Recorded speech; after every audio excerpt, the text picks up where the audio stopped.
El argentino Rafael Mariano Grossi es el director general del Organismo Internacional de Energía Atómica. Tiene la importante misión de proteger al planeta de un potencial desastre nuclear. En esta edición especial de Efecto Naim, conversamos con Rafael Mariano Grossi sobre la guerra en Ucrania y las principales amenazas nucleares que enfrenta el mundo.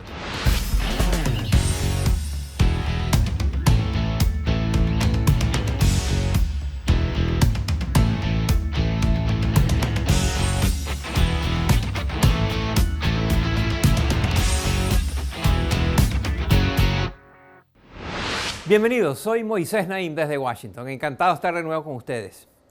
¿Qué tan cerca está la humanidad de una guerra nuclear? Es una pregunta que expertos y analistas se debaten con gran preocupación. Hoy tengo como invitado a la persona más preparada para responder a esta pregunta. Quizás su nombre no le parece familiar, pero seguramente es uno de los diplomáticos latinoamericanos más importantes del mundo. Se trata del argentino Rafael Mariano Grossi, quien desde el año 2019 lidera el Organismo Internacional de Energía Atómica, conocido como OIEA. Este es el principal foro de cooperación para la energía nuclear, que busca promover el uso seguro y pacífico de las tecnologías nucleares. Y como subdirector general, Grossi está a cargo de los esfuerzos para proteger al mundo de un potencial desastre nuclear. Grossi tiene más de 35 años de experiencia en relaciones internacionales y ha estado en el epicentro de las decisiones cruciales sobre la seguridad armamentista. En el año 2002 fue el jefe de gabinete para la Organización para la Prohibición de Armas Químicas, el ente más importante en la eliminación de este tipo de armas. Y en el año 2015 jugó un papel clave para enmendar la Declaración de Viena sobre la seguridad nuclear, donde se incluyeron nuevos protocolos sobre la prevención de desastres nucleares. Esto es considerado un hito en los esfuerzos internacionales tras el accidente nuclear de Fukushima, en Japón, en el año 2011. Grossi también fue parte del Ministerio de Relaciones Exteriores de Argentina, su país natal, donde ocupó altos cargos en las embajadas de Bélgica, Luxemburgo y Austria, así como en la Organización del Tratado de Atlántico Norte, conocida como la OTAN. Rafael Mariano Grossi enfrenta enormes retos en su cargo como líder de la OIEA. Desde la invasión de Ucrania por parte de Rusia en febrero del año 2022, este diplomático se ha reunido con el presidente de Ucrania, Volodymyr Zelensky, y con el mandatario ruso, Vladimir Putin, para buscar las formas de proteger la planta nuclear de Zaporilla, en Ucrania, la más grande de toda Europa. Además, está apoyando importantes negociaciones con otra preocupante, problemática potencia nuclear, Irán. Hoy, Rafael Mariano Grossi nos cuenta sobre su carrera, sus esfuerzos para impedir que el mundo sufra una catástrofe nuclear, sus conversaciones y sus impresiones de Vladimir Putin y sus negociaciones con el gobierno de Irán, entre otras importantísimas, fascinantes, pero también muy preocupantes realidades de un mundo donde están proliferando las naciones que ya tienen o quieren tener un arsenal nuclear. Esta es mi conversación con Rafael Mariano Grossi, el director general del Organismo Internacional de la Energía Atómica.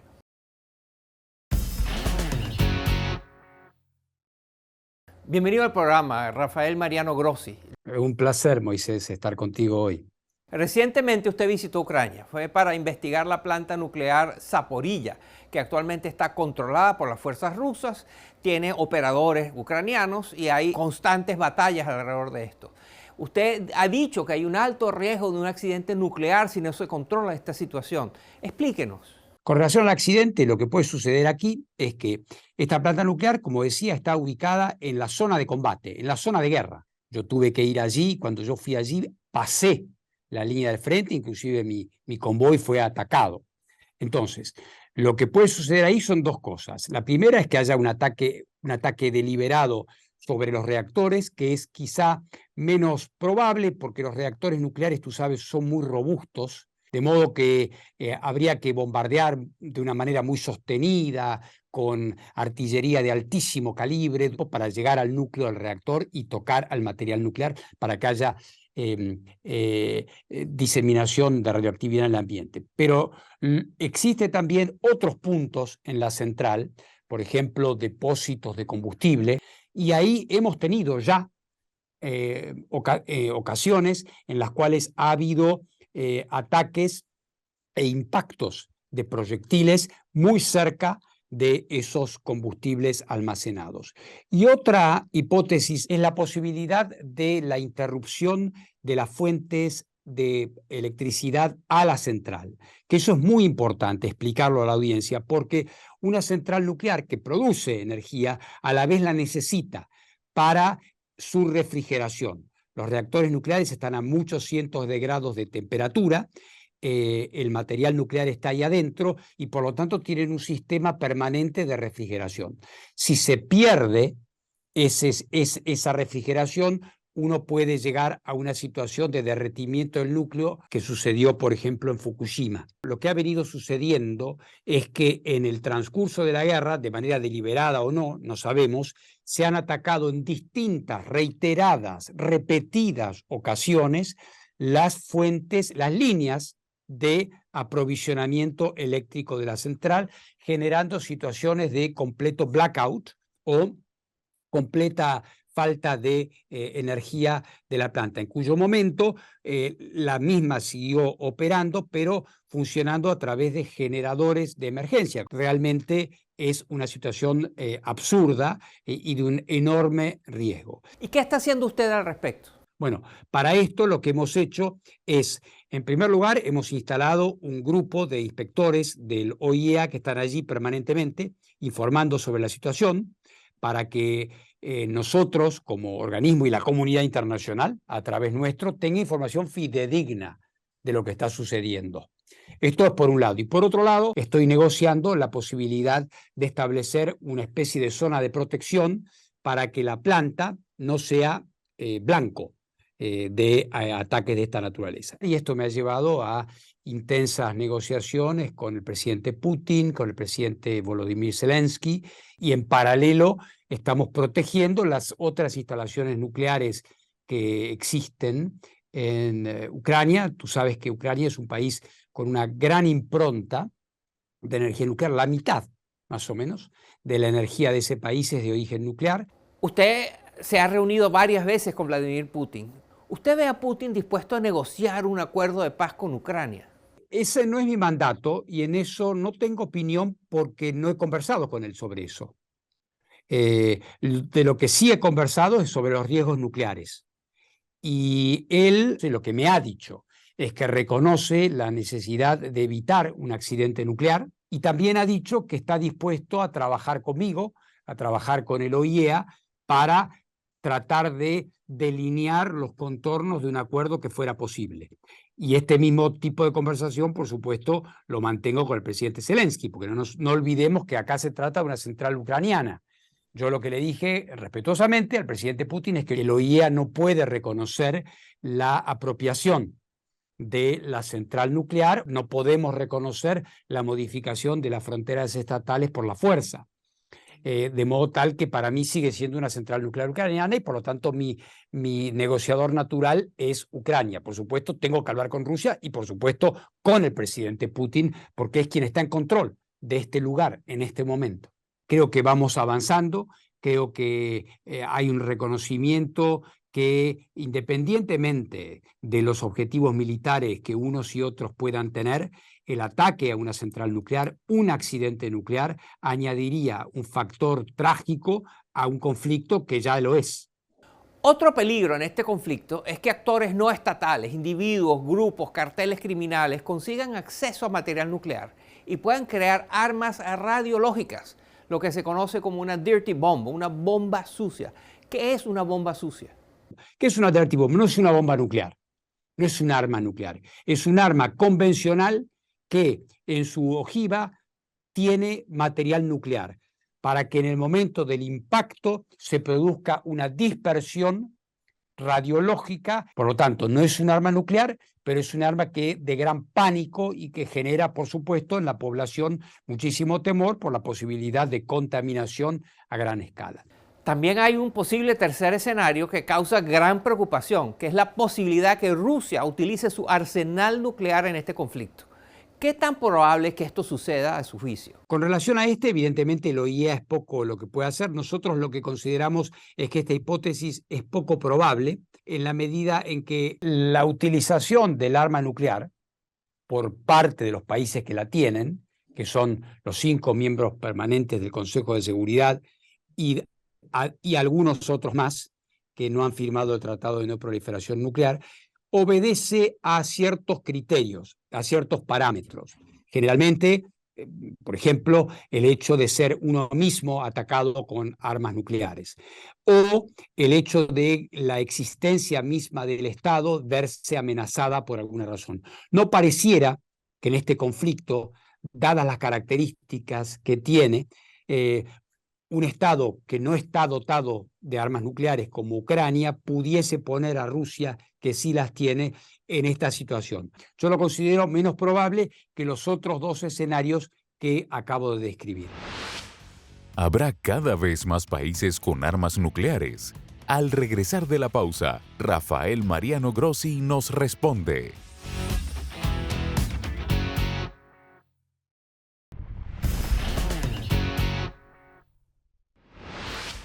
Continuamos con esta edición especial de Efecto Naim con el director general del Organismo Internacional de Energía Atómica, Rafael Mariano Grossi.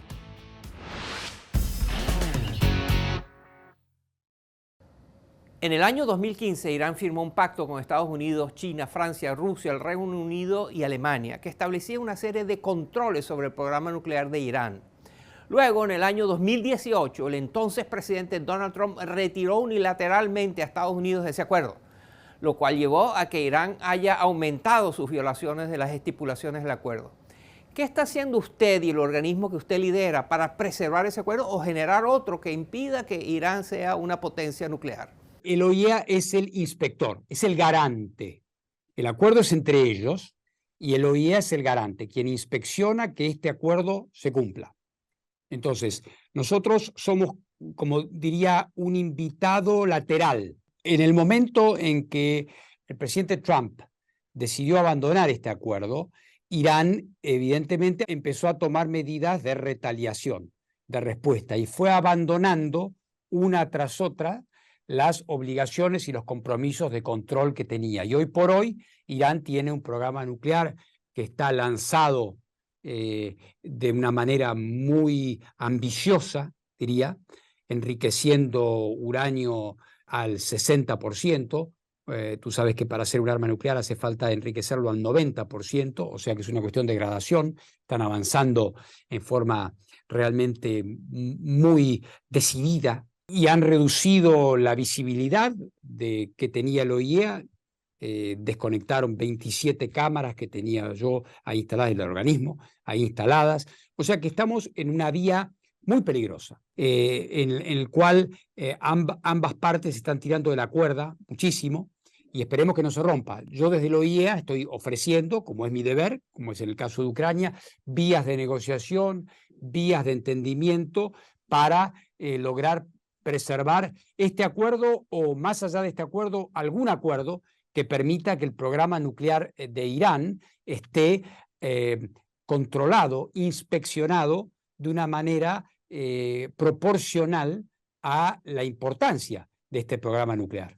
¿Qué probabilidad le asigna usted al hecho de que Irán pueda tener uranio enriquecido al 90% o más? Sería una decisión muy grave, ciertamente, y que quizá pudiera tener consecuencias más allá del propio Irán. Yo espero que esto no suceda, porque no hay otra finalidad que la militar cuando uno enriquece a esos niveles. Para usos pacíficos, para que tengas tú y la audiencia una idea, los reactores de investigación pueden funcionar al 20%, los reactores comerciales funcionan al 2, 3, 4% de enriquecimiento. Si uno sube a 90%, evidentemente quiere enviar un mensaje político o quizá alguna otra cosa más. Nosotros no tenemos ninguna información de que Irán tenga un arma nuclear o que tenga esa intención. Además, yo no juzgo intenciones. Nosotros somos inspectores. Lo que sí estamos diciendo es que Irán tiene que comprender que tiene que jugar dentro de las reglas del juego. Hoy en día hay más países que tienen arsenales nucleares de los que había hace 20 o 30 años. Muchos consideran que el hecho de que la humanidad no haya logrado contener la proliferación de estas armas de devastación es un fracaso. ¿Usted cree que dentro de 10 años el mundo va a tener más, igual o menos países con armas nucleares? Yo ciertamente espero que haya menos armas nucleares Y lo que sí diría, más que una predicción, es que para que no haya más, los países tienen que trabajar con el Organismo Internacional de Energía Atómica, que es el cancerbero nuclear. Todos pueden tener material nuclear, pero todos deben someterse a las inspecciones y a los controles de la OEA. Los países de buena fe que utilizan la energía nuclear con fines pacíficos, para su energía, para su desarrollo, para la medicina, para todas las cosas buenas que trae la energía nuclear, lo hacen, y esta es la gran mayoría, ¿no? Estamos hablando de 170 países o 180 contra un puñado de países que sí las tienen. Creo que de lo que se trata para mí es de que la situación claramente no empeore y que, si es posible, mejore. Tenemos el caso de Irán, que es un país que no debe proliferar y sobre el cual los esfuerzos se están desplegando. Tuvimos un fracaso colectivo, diría yo, en el caso de Corea del Norte, que hasta 2006 no había desarrollado armas nucleares y que en el 2006 cruzó la línea, hizo su primer ensayo nuclear en octubre de 2006 y de ahí en más, 6 ensayos más, y hoy tiene un arsenal nuclear importante. Pero lo mismo se puede decir de India y de Pakistán, ¿verdad? Efectivamente, con la diferencia de que estos países optaron desde el inicio por no suscribir el Tratado de No Proliferación, por las razones estratégicas que usted quiera, y no soy yo quizá el indicado como director general de la OIEA para juzgarlas, pero ellos desde el inicio, optaron por no firmar el Tratado de No Proliferación porque evidentemente visualizaban la utilidad para ellos, desde la perspectiva propia, de tener armas nucleares. Al regresar de la pausa, Rafael Mariano Grossi nos habla del futuro de la energía nuclear en América Latina.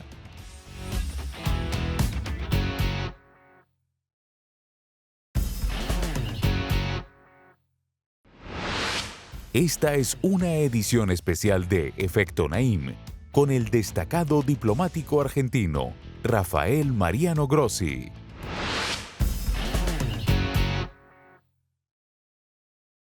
Durante muchos años, décadas de hecho, la energía nuclear era intocable, era prohibitivamente costoso o imposible construir nuevas plantas nucleares. Pero ahora aparece como una alternativa limpia frente al cambio climático y la necesidad de dejar a un lado fuentes de energías como el carbón, el petróleo, el gas natural, etc. ¿Qué lugar tiene la energía nuclear en el proceso de descarbonización de la economía mundial? La energía nuclear, hay que decir que hoy genera más de un cuarto, más de un 25% de la energía limpia que se produce hoy en el mundo, ¿verdad? Lo que ha habido es una revalorización de la energía nuclear por dos razones básicamente. La primera es que es una energía limpia, es una energía prácticamente que no genera emisiones de gases de efecto invernadero, de dióxido de carbono. Las energías renovables, que son muy buenas, son intrínsecamente intermitentes. No siempre hay viento, no siempre hay sol, hay que almacenar esa energía. Entonces, la energía nuclear lo que tiene de ventajoso, y por ello es vista con mucho interés, es que da una energía de base constante. Muchos de los países buscan un mix energético inteligente en el cual haya distintas componentes. Además, se ha sumado al problema de la descarbonización el tema de la seguridad energética. Fíjese que es muy interesante ver que una de las regiones donde más interés hay es en Europa del Este. ¿Por qué es esto? Por la proximidad, evidentemente, con actores geopolíticos problemáticos para ellos. Otras grandes economías como Francia está aumentando, el Reino Unido lo mismo, países militantemente antinucleares, como Alemania, por ejemplo. Hoy tuvo que decir, bueno, las 3 últimas centrales que me quedaban, pues no las apago. Las necesito quizá para pasar el invierno y quizá más. En el África, por ejemplo, muchos países se vuelcan a la energía nuclear. En el Golfo, países que nadan en petróleo y flotan en gas. En los Emiratos Árabes Unidos, 4 centrales nucleares. Esto no es la panacea, Moisés, no es la solución para todos, pero claramente, como a mí me gusta decir, tiene un lugar en la mesa. Tiene un lugar en la mesa de la descarbonización global. Hablemos de América Latina. En la región hay solamente 7 reactores nucleares funcionando. ¿Usted cree que América Latina debe comenzar a construir plantas nucleares? Bueno, lo está haciendo, Moisés. México tiene 2 centrales nucleares. Han habido conversaciones acerca de aumentar. Brasil está ahora completando la 3ª central nuclear que había interrumpido y tiene planes de construir bastantes más. La Argentina tiene 3 y está construyendo el primer reactor modular latinoamericano. Tú sabes que ahora hay una tendencia a tratar de buscar reactores más pequeños, más compactos, más accesibles, que son de gran interés, en particular para los países en vía de desarrollo. Está construyendo una nueva central y está negociando otra gran central, de modo tal que yo diría que en América Latina no va a haber una ola muy significativa pronuclear, pero los países que ya tienen una infraestructura nuclear claramente siguen apostando a esa energía por las razones que apunté recién. Rafael Mariano Grossi es el director general del Organismo Internacional de la Energía Atómica, la OIEA. Esta es la organización que la humanidad ha desarrollado para contener los riesgos de una emergencia nuclear. Les deseamos mucho éxito, director. Su suerte y su éxito va a influirnos a todos nosotros. Y ha sido un placer conversar contigo. Y hasta aquí el programa de hoy. Recuerde que puede visitarnos en efectonaim.net. Ahí encontrará todo nuestro contenido libre de costos. Gracias por acompañarnos. Nos vemos la semana entrante.